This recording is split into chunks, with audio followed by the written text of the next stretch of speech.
వద్దు, హిందీ వద్దు. హిందీని మీరు రుద్దుతున్నారు, సౌత్ దక్షిణాదిని అంటారు. అన్ని దేశ భాషలే కదా. అత్యంత ఆవశ్యకత హై. మన తమిళనాడులో తమిళ్ హిందీ రాకూడదు అంటుంటే నా ఒపీనియన్ ప్రకారం నీకు అమ్మాయి కరెక్ట్ అన్న. నీ ఒపీనియన్ ఓడరా అడిగిండు, నాకే నీ మీద ఒక ఒపీనియన్ లేదు. మాట్లాడకుండా ఉండు అందరూ. మనసులో ఒకటే, అప్పుడు తమిళ సినిమాలు హిందీలో డబ్ చేయకండి. ఇవాళ నరాకే దాకే లోకవాల హిందీ ఏంటయ్యా వాగుతున్నావు? ఒక్క ముక్క అర్థం కావట్లేదు. అర్థం కాలేదా? డబ్బులేమో హిందీ నుంచి కావాలి, ఉత్తరప్రదేశ్ నుంచి డబ్బులు కావాలి, బీహార్ నుంచి డబ్బులు కావాలి, ఛత్తీస్గఢ్ నుంచి డబ్బులు కావాలి, కానీ హిందీ మాకు వద్దంటే అదే న్యాయం. హిందీ లేదు, గిందీ లేదు, పోవయ్యా. నువ్వు ఇలా వితండగా మాట్లాడితే నేను చెట్టుకు సరే చెప్పకండి నాన్న, ముందు వెళ్ళి చెయ్యండి. పనిచేసే వాళ్ళందరూ మనకి బీహార్ నుంచి రావాలి, కానీ హిందీని ద్వేషిస్తానంటే ఎట్లా? ఇవన్నీ మారాలి కదా. అందుకని భాషల్ని ద్వేషించాల్సిన అవసరం లేదు.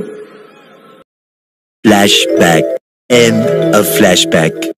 ఐఏఎస్లకు అమర్నాథ్, వారణాసి, మధుర వంటి ఆలయాల బాధ్యతలు అప్పగిస్తారా అంటూ పవన్ ట్వీట్ ద్వారా ప్రశ్నించారు.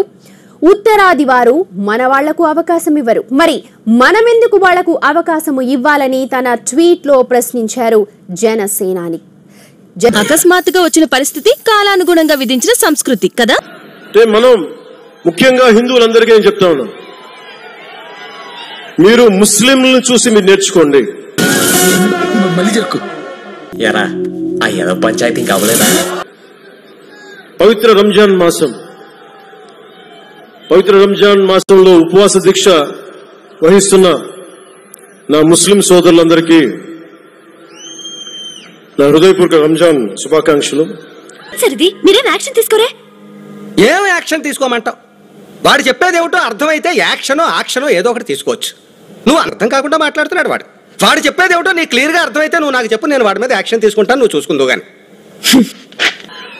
సంస్కృతాన్ని తిడతారు, గుళ్ళల్లో సంస్కృతాలు మంత్రాలు చదవకూడదు అంటారు. ముస్లింస్ ఆ మాట అంటున్నారా? చాలా వైల్డ్ గా ఉండవు. ఇప్పుడు ఇక్కడ ఆన్ ది స్పాట్ నీ 2 చేతులు 2 కాళ్ళు తీసేయాలని ఉంది. ఇట్స్ ఎ ఫీలింగ్ ఇప్పుడు ఇక్కడే.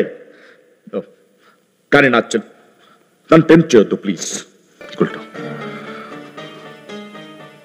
మాటలు నేర్చాడు వీడు.